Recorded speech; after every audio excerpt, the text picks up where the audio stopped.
শীত কিন্তু আমাদের দোরগোড়ায় চলে এসেছে, তাই না? শীতের আগমনে আমাদের বাসায় এই চাটনিটা সবসময় বানাতে হয়। হ্যাঁ দর্শক, আসসালামু আলাইকুম। অনেকে জিজ্ঞাসা করতে পারেন, আপু চাটনিটা কীভাবে বানিয়েছেন, ফুল প্রসেসিংটা জানিয়ে দিবেন। সবার কাছে অনুরোধ থাকবে, প্লিজ আমার প্রত্যেকটা চ্যানেলে এই চাটনির ভিডিওটা আপলোড করা আছে, আপনারা চাইলে দেখে আসতে পারেন। তো আজকে দুপুরের জন্য আমি রান্না করেছিলাম হচ্ছে শিং মাছ দিয়ে, ফুলকপি দিয়ে, নতুন ফুলকপি, শিং মাছ মানে শীতের সব ধরনের সবজি তরকারি দিয়ে আজকে হচ্ছে মাছটা একটু ভেজে রান্না করেছিলাম, আর সাথে করেছিলাম হচ্ছে চাটনি। ফুলকপির তরকারি সবাই মোটামুটি পছন্দ করে, বাচ্চারা মাছ খেয়েছে, আর আমরা বড়রা হচ্ছে ফুলকপি দিয়েই খেয়েছি। তো সাথে আর এক্সট্রা কোনো সবজি দিইনি, শুধু ফুলকপি দিয়ে মাছ দিয়ে রান্না করেছি। কেমন হয়েছে সেটা জানাবেন, আর আপনারা দুপুরে কী রান্না করেছেন সেটা কিন্তু কমেন্ট করে জানাতে একদমই ভুলবেন না।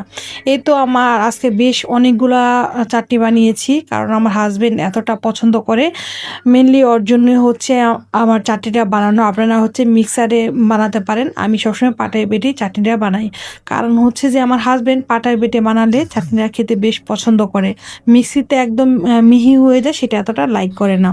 তো যাই হোক, ছোট্টখাট্ট একটা ভিডিও আপনাদের জন্য শেয়ার করলাম। তো আপনাদের কাছে এই ভিডিওটা কেমন লেগেছে কমেন্ট করে জানাবেন।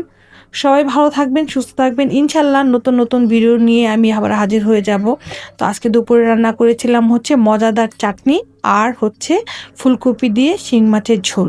আপনাদের কাছে কেমন লেগেছে ভিডিওটা প্লিজ কমেন্ট করে জানাবেন। আজকের মতো আমি বিদায় নিচ্ছি। ইনশাল্লাহ নতুন কোনো ভিডিও নিয়ে আবার হাজির হয়ে যাব।